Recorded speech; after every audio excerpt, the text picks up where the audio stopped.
Hi guys, welcome back to the Pageant project. Just before we get into this week's video, I'm going to be publishing the Beginner's Guide to Pageantry pretty soon, early next month being October. And I just need your help. So one of the things I wanted was to put some useful resources in an appendix at the back of the book. And one of the resources that I want is a list of recommended coaches. Now, I have a few in mind that I've worked with or known personally that I'll put in there, but obviously they're going to be more quality coaches than I know personally. So do me a favor. I would rather coaches not recommend themselves, because obviously you're going to think you're good, and you may well be. But if you have worked with a pageant coach in the past, whether it be a fitness coach, a walk coach, an interview coach, or a stylist, and you thought not that they were okay, but that they were amazing and that they were invaluable to your pageant journey, drop me a line and send me a DM or email me, info@thepageantproject.com. If you're on our paid Substack, then you can send me a DM there. But I'd love to get some recommendations as to recommended coaches or recommended coaching resources to put in the back of that book before we launch, because one of the things that's become clear from my test reader group, and some of you might be listening to this, one of the things that's become clear is that people want that recommended list of resources. Like they're reading the book and going, that makes sense, but who would you send us to? And I'm over here in Australia. I can only recommend a small number of people. It's not like there's anyone out there who knows everyone, right? So let me know who you'd recommend. And I'd love to hear your thoughts, and maybe I'll get in contact with some of those coaches and include them either in the back of the book or on our resources section on the website. Now, just getting into the topic of this week's video, if you saw, and I think this has only been in the last few hours, so Thom Brodeur, who recently announced that he was a new owner of both Miss USA and Miss Teen USA, although the previous owner, Laylah Rose, issued a statement on the Miss USA account saying that she hadn't heard anything about it. And it's kind of embarrassing, I think awkward, because it's kind of like, you know that she's most likely been replaced, but that no one told her. And the reason I say it's more and more likely that she has been replaced, number one, I interviewed Thom a couple of weeks ago, and I think no matter what your personal feelings about the man might be, is that one of the things is that he does seem like a very smart businessman. And I don't think he'd be announcing that he was a new owner unless he had a piece of paper stating so. And then this earlier on today, Australia time, anyway, Sydney time, he announced the new dates for Miss USA and Miss Teen USA. Miss Teen, I think, is going to be October 23rd, and Miss USA is going to be October 24th, and it's going to be in Reno, Nevada. And a lot of people are very excited about it, rightly so, because there was this thing going around, this question going around of, we don't have any dates for Miss USA yet for 2025. Is it going to be possible that the US won't send a delegate to Miss Universe? And so people are excited that it's happening. From what I've seen on social media, the response has been positive, as was the response to Thom's initial announcement that he was taking over Miss USA. But it did get me thinking. So in American pageantry, at least, and I know I focus a lot on American pageantry, which might seem a bit odd given that I'm from Australia, but American pageantry really leads the way, at least for us in the Western world, us being, the UK, Australia, Canada, New Zealand. I mean, I've interviewed people from more countries than that, and I will continue to do so. But I really think culturally, it's beyond a doubt that the US sort of leads, certainly in Australia, leads us culturally. Where you guys go, we follow. Maybe I don't think it's quite accurate to say we're the 51st state of America, but we watch The Simpsons. Let's put it that way. And so it's interesting to watch what's happening with American pageantry, because I think if American pageantry nosedives, then that means, so viewership numbers go down, which means the amount of money in terms of marketing and sponsorship, TV coverage, that evaporates, that disappears. And then as that disappears, the opportunities for you pageant guys, that goes down. Production qualities go down. People don't have as good a time, because now rather than being on a magnificent stage, you're now on a dingy stage somewhere in a theater, in a local school somewhere, and then you don't really want to compete because it just doesn't feel the same. And so what's happening in American pageantry is very interesting to me at the moment. And I'm cautiously optimistic that, not that we're going to go back to the glory days or anything like that. And I wasn't interested in pageantry back. A lot of people mention like the Trump years with Miss Universe, and I had no interest in Miss Universe back in those days. So I'm not going to comment on it, especially Trump being Trump. But I think pageantry in America has reached a very interesting tipping point. So if you watch what happened with Miss USA in particular over the last couple of years, specifically ever since Noelia Voigt resigned her title, and then Uma Safir, basically, I think in camaraderie, also resigned the Miss USA teen title. And ever since then, the Miss USA brand really hasn't been tracking very well. If you need confirmation of this, if you look at Thom's original announcement, when he announced that he had taken over, or he was a new owner of Miss USA and Miss Teen USA, the response was overwhelmingly positive. I don't remember seeing a single negative comment there. And that doesn't happen very often in pageantry. Very often in pageantry, especially social media land, everyone's got differing opinions. But it seemed that everyone was grateful that Thom was taking over, which I think says a lot about Thom, but I think it also says a lot, unfortunately, about the leadership, the direction that Miss USA was taking under Laylah's leadership. And so you're reading comments such as, "Oh, I'm so excited, can't wait to compete again." And then there are people who are commenting on social media, and I don't condone this at all, but basically, telling Laylah good riddance. And look, I don't have any sympathy in any way for Laylah, because I really think, what she did, and I don't think it was an accident or that it was just unfortunate. I don't think she was the right person to take over such a big pageant system as Miss USA. I think that became fairly clear. And I discussed this a bit with Thom in our interview, but bear in mind, during our interview, he hadn't announced yet that he was the new owner of Miss USA. But he said that one of the issues, and I agree with him 100% on this, one of the issues is that we need to remember that pageantry, at the end of the day, it's about the contestants. Pageantry doesn't exist to glorify its directors. And so you've got Miss USA, which is hopefully going to be making a comeback. Obviously, Miss USA leads to Miss Universe, which by any metric is the biggest pageant in the world. And so you've got girls now excited to compete in Miss USA again. Maybe under the previous leadership, they weren't going to compete anymore because they didn't like what Miss USA had turned into, or they had just completely decided, I'm not doing pageantry anymore because Miss USA, there are other systems out there, but Miss USA was always my dream and I don't want to compete in any other system. So Miss USA looks like it's on track. Then you have Thom also announced that he's working with some people that he's also worked with on Miss Earth USA and Miss International USA. So Laura Clark being one of them, who was a director of Miss Earth USA, was/is, and they took over Miss International USA. And so right there, you've got Miss USA, Miss Earth USA, Miss International USA. And that's 3 of the 4 in pageantry. They like to call it the Big 4. The Big 4 international pageants, which are Universe, Earth, International, so the 3 we already mentioned, and then Miss World.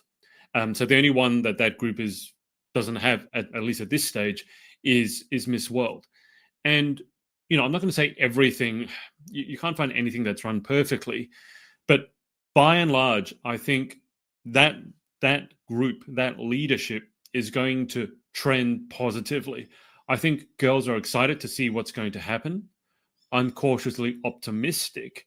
But regardless of what you think of that group that's going to be taking over Miss USA and already was running Miss Earth USA, Miss International USA, I think one of the side effects of the fallout, for example, a lot of the state directors at Miss USA, and I interviewed quite a few of them a couple of years ago, 2 or 3 years ago, they became quite disillusioned under the previous leadership, and some of them dropped out.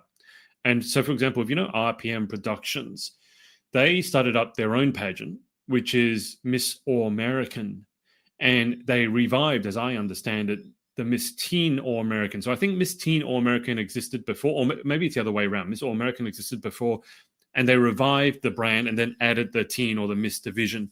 And I heard about that. I hadn't heard about that until recently. And then someone who I know not very well, but I know dropped me a recommendation that I really should check out that system because it's being run by the RPM group. And she said they're beyond reproach. They're amazing people. And when you look into them, I don't know them personally, but they've been in pageantry for a very, very long time. And they have a very loyal following.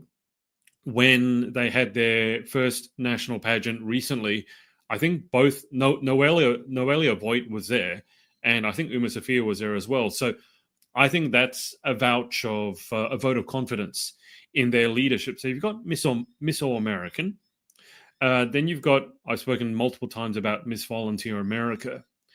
And so you've got all these pageants that are either making a comeback or are relatively new and have received a lot of good press or good word of mouth. I remember looking at the sort of sentiment around Miss Volunteer America, both when I was over there a couple of months ago, but then after I came back. And a lot of people are, and I think rightly so, very excited about Miss Volunteer America, particularly the production values. And I will say this again, when I went over to Miss Volunteer America, I've never seen a pageant show quite like that. At the Carl Perkins Civic Center in Tennessee, it was an amazing location. But not only that, the audio-visual team that they had in there with the setup. So as soon as you walk in, you would see these cameras on those sort of almost cranes zooming around. And then they had these big screens behind or on top of the stage. And as the girls would walk on, they would play sort of snippets of them doing sassy modeling struts onto stage that obviously had been filmed before, but it was inserted into the live production. And all of that stuff, it might seem not to be the most important thing in pageantry, and it's not, but it is important because you got to understand when you walk on stage, and I'm sure if you walked on stage, you understand that the one thing you want is energy. You don't want to walk on stage. The worst thing is to walk on stage after someone who's sucked all the energy out, whether it's someone who was really boring beforehand. I mean, I'm not talking about pageantry, but if you've ever been to like a public speaking event, you don't want to walk on stage after someone who's really just bored everyone to death. You also don't want to walk on stage after lunch because everyone's in a coma. And you really don't want to follow someone who's been amazing because it's a really hard act to follow. And by comparison, you've got your work cut out for you.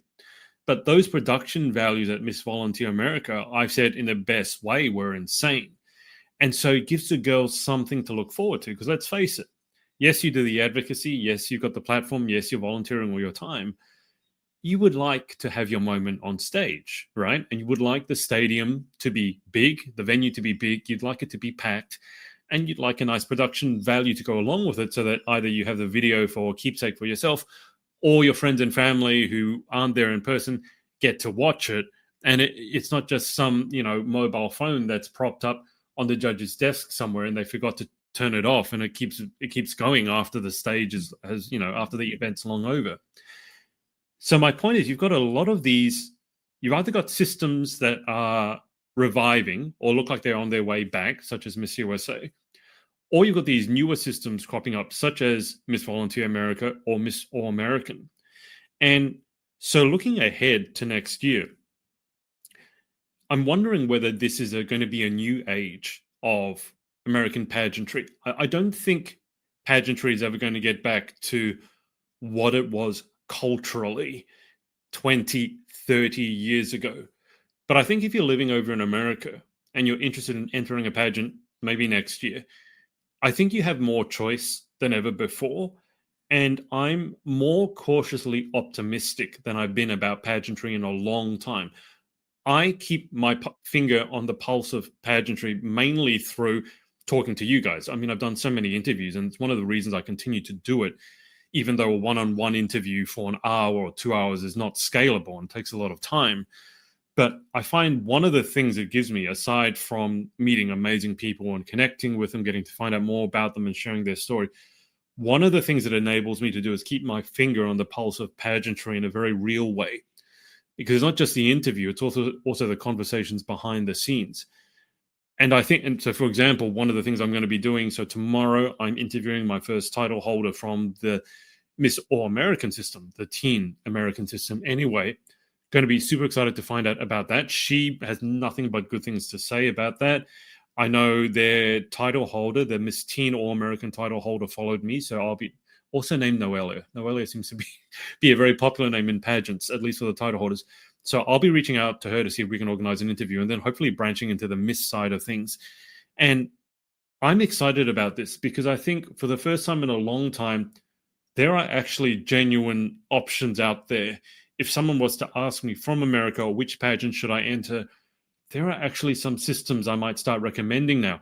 Whereas back, even when I was at Miss Volunteer America, and then that had finished, and I went to go and watch my friend Savannah Miles compete for the title of Miss Georgia USA, and she subsequently won that. So she's now Miss Georgia USA. I remember I had heard good things about the production team, but the venue and the production, to be honest, and there's nothing on Savannah, it's a production team. It's not even the production team. Let me clarify. The scale of it was disappointing, let's say, after having been to Miss Volunteer America. Now, to be fair, following on from Miss Volunteer America, I think anything is going to be a bit of a, it's going to feel like a bit of an anticlimax. But I'm excited because one of the things that I was told at Miss Georgia USA by someone who I'd interviewed before, in fact, one of her by her parents, by her mum, was that the numbers competing at that pageant were smaller than they had been in a very, very long time. And that's one of the reasons that Miss Georgia USA was being held in Tennessee in conjunction with Miss Tennessee USA, is simply because the numbers weren't there. And I think that has to have at least something to do with the negative press that Miss USA was getting under the previous leadership. With new leadership coming in, and the sentiment, at least at this stage, being overwhelmingly positive, I'm hopeful that that number is going to go back up. And so you've got Miss USA that's possibly having a revival. The Miss USA team also works with Miss Earth USA and Miss International USA. So there's going to be some cross-pollination there, and there will probably be more opportunities there within that group than there would have been if they had been run individually. And then you also have new exciting systems such as Miss All-American, Miss Volunteer America, which I think the iteration that I watched was only the 5th iteration, so it's in its infancy. And then you have the more established systems. There's a couple of systems I really want to look into, which are UNM and NAM, though, and a couple of other ones as well. It's UNM, NAM, IUM. They so many acronyms. Help me out. Okay. The one thing that was surprising to me was Miss America. I put up, now, to be clear, as I understand it, Miss America itself is also under relatively new leadership. But I put up, someone commented on one of my posts. I was talking about pageant judging, and someone asked for my opinion about the Miss America ballot system. Now, I hadn't heard about a ballot system in pageantry before. I had to look it up, found out what it was, gave my 5 cents on it. I wasn't in favor or against it. I said the devil is in the detail, how it's implemented. I could see the pros and the cons. But what happened after that was quite unexpected, because I put that up on Instagram and it got recommended to a lot of people who are interested in Miss America.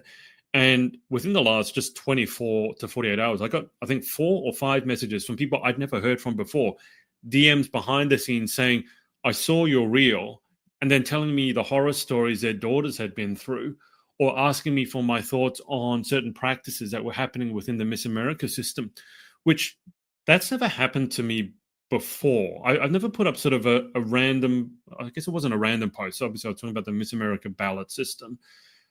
But a lot of people just came out of nowhere and asked me for my thoughts on XYZ, or telling me that their daughters had become very disillusioned, had a very bad experience. And so Miss America, I don't know if what they're talking about comes from the previous leadership or different leadership, or whether it's a state issue and not a national issue, or vice versa. But Miss America, I was surprised that so many people were sort of coming out and sharing not positive, like sharing negative stories that they'd had, or asking me for my opinion on judging practices that really don't look great. Like someone just sent me a message last night asking me for my opinion, I think, about coaches who work very closely with the directors, and they work very closely with the girls, and they're behind stage. And then Do I think there's a conflict of interest if the girls that the coaches seem to work with seem to win a disproportionate amount of the time? And like, obviously, yes. And the message said, well, they were told there was no conflict of interest. Obviously, there is. And so Miss America is the one that I don't know if concerned is the right word, but Miss America, there seems to be some undercurrent of dissatisfaction there. Now, having said that, I have some very good friends who for them, the Miss America system is the dream, not the Miss USA system, the Miss America system. And that might be because it's one of the oldest pageants in America, one of the most established, one of the most well-known, but it might also have something to do with the fact that it offers scholarship versus, the modeling and the promotional side, the acting side, it's focused more on scholarship. But Miss America is the one that I'm just not sure what's going on there. So that's something I also want to look into.